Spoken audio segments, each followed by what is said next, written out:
नमस्कार हमारे भाइयों एवं बहनों, शुक्ला एकेडमी के ऑनलाइन प्लेटफॉर्म पर आप सभी का हार्दिक स्वागत और अभिनंदन है। जैसा कि आप देख रहे हैं कि हिंदी साहित्य इतिहास लेखन की परंपरा को हम आगे लेकर के चल रहे हैं। ठीक है, बिल्कुल जीरो लेवल से हिंदी साहित्य के इतिहास की क्लास यहाँ पर चल रही है, जिसमें हमने गारसाद तासी को देखा, मौलवी करीमुद्दीन को देखा और महेश दत्त शुक्ल को देखा। और आज हमारे चौथे साहित्य इतिहासकार हैं शिव सिंह सेंगर। शिव सिंह सेंगर के ग्रंथ का नाम क्या है? शिव सिंह सेंगर के ग्रंथ का नाम शिव सिंह सरोज है।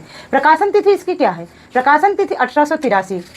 प्रकाशन तिथि जरूर याद करिए, प्रकाशन तिथि 1883 ईस्वी है इसकी। और कहाँ से, किस प्रेस से इसका जो है प्रकाशन हुआ? नवल किशोर प्रेस लखनऊ से प्रकाशित हुआ है। ठीक है, इसमें प्रारंभ में 838 कवियों का वर्णन मिलता है। ध्यान देने योग्य बात है ये कि प्रारंभ में 838 कवियों का वर्णन मिलता है, परंतु ग्रंथ के उत्तरार्ध में कवियों की संख्या जो है वो 1003 हो गई है। कितनी हो गई है? 1003 हो गई है। इस ग्रंथ में सर्वप्रथम 1000 से ज़्यादा भाषा कवियों का विवरण दिया गया है। कौन से कवियों का? भाषा कवियों का। इसी से यह बाद के इतिहासकारों के लिए आधार भी रहा। इस ग्रंथ की और क्या विशेषता है? इस ग्रंथ में वर्णानुक्रम पद्धति का प्रयोग किया गया है। काल विभाजन एवं नामकरण का प्रयास नहीं किया गया, अर्थात इस ग्रंथ में काल विभाजन और नामकरण का प्रयास नहीं किया गया है। और यह वर्णानुक्रम पद्धति का प्रयोग इस ग्रंथ में लेखन कार्य में की गई है इस ग्रंथ की। ठीक है, इस ग्रंथ को हिंदी साहित्य के इतिहास का प्रस्थान बिंदु कहा जाता है।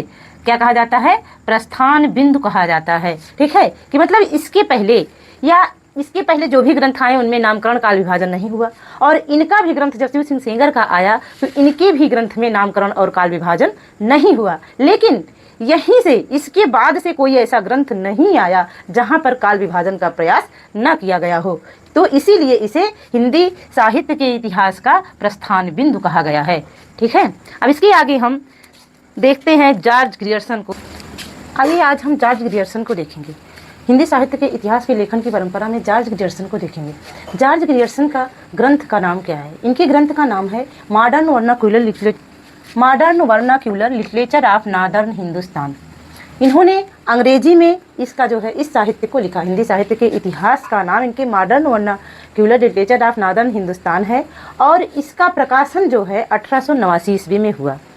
और यह ग्रंथ अंग्रेजी में लिखा गया, क्योंकि जॉर्ज ग्रियर्सन जो थे वो अंग्रेजी के साहित्यकार थे और उन्होंने हिंदी साहित्य का इतिहास लिखा। प्रकाशन तिथि क्या है? 1889 ईस्वी। इस ग्रंथ का प्रकाशन किस संस्था ने किया? एशियाटिक सोसाइटी ऑफ बंगाल की पत्रिका के विशेषांक के रूप में हुआ था, और 1889 ईस्वी में यह प्रकाशित हुई। ठीक है, तो इसमें 952 कवियों का वर्णन अंग्रेजी भाषा में है।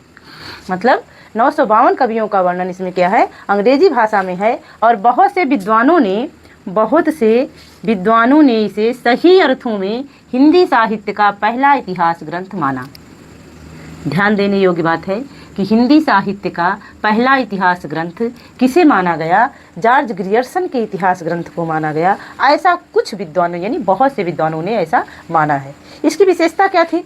इसमें सर्वप्रथम हिंदी साहित्य का भाषा, इसमें क्या हुआ कि सर्वप्रथम हिंदी साहित्य का भाषा की दृष्टि से क्षेत्र निर्धारित करते हुए इतिहास, हिंदी के इतिहास को संस्कृत, पाली, प्राकृत एवं अरबी, फारसी मिश्रित उर्दू से पृथक किया गया। कहने का तात्पर्य, इस ग्रंथ में पहली बार ऐसा हुआ कि भाषा की दृष्टि से इसमें एक क्षेत्र निर्धारित किया गया। जो हिंदी के साहित्य के इतिहास में पहले संस्कृत, पाली, प्राकृत और अरबी फारसी मिश्रित उर्दू से पहले इन सब भाषाओं का प्रयोग होता था, और इन सब भाषाओं को इस इतिहास ग्रंथ में पृथक किया गया, अर्थात इनका प्रयोग नहीं किया गया जैसे संस्कृत, पाली, प्राकृत एवं अरबी, फारसी मिश्रित उर्दू से पृथक किया गया। ठीक, दूसरी विशेषता इनकी क्या है कि लेखक ने कवियों एवं लेखकों का कालक्रमानुसार वर्णन करते हुए उनकी प्रवृत्तियों को स्पष्ट करने का प्रयास किया। अर्थात कहने का तात्पर्य है कि लेखक ने कवियों और लेखकों का, यानी कवियों चाहे वो कवि हों चाहे लेखक हों, उनका कालक्रमानुसार वर्णन करते हुए, यानी कालक्रम के अनुसार, समय के अनुसार कब उनका जन्म हुआ, कौन आगे आया कौन पीछे आया, इस प्रकार से उन्होंने कालक्रम के अनुसार जो है वर्णन करते हुए उनकी प्रवृत्तियों को स्पष्ट किया। किसके? कवियों की, जो इनके साहित्य इतिहास ग्रंथ में जो जो कवि थे। ठीक है। अब ग्रंथों, तीसरी विशेषता इनकी क्या है कि ग्रंथों के आधार स्रोत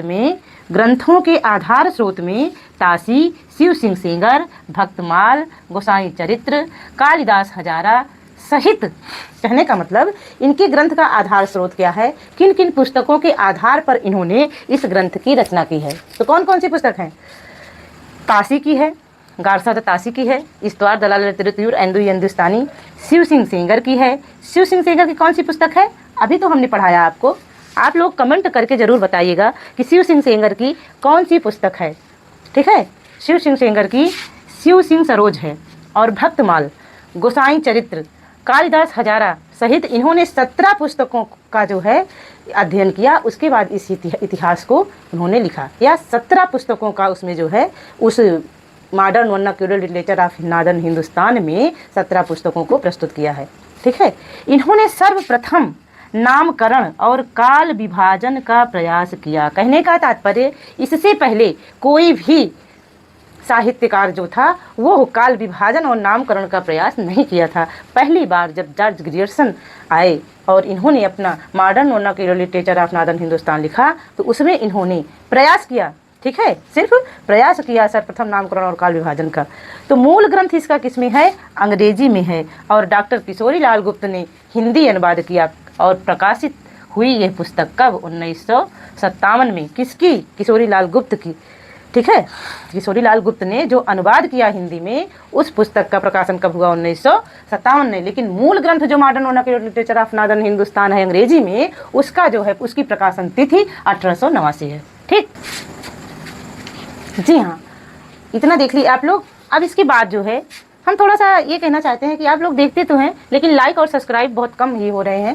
तो ज़रा लाइक और सब्सक्राइब आप लोग करिए, जिससे कि हम और अच्छे से हम आप सबके सामने, अभी बहुत सारा पूरा इतिहास पढ़ाना है, व्याकरण पढ़ाना है, अभी प्रैक्टिस कराना है, बहुत सारी चीज़ें हैं जिससे हम भी थोड़ा प्रोत्साहित हों और आगे जो है और बेहतर तरीके से आप सबके सामने प्रस्तुत करें। धन्यवाद। मिलते हैं अगले वीडियो में।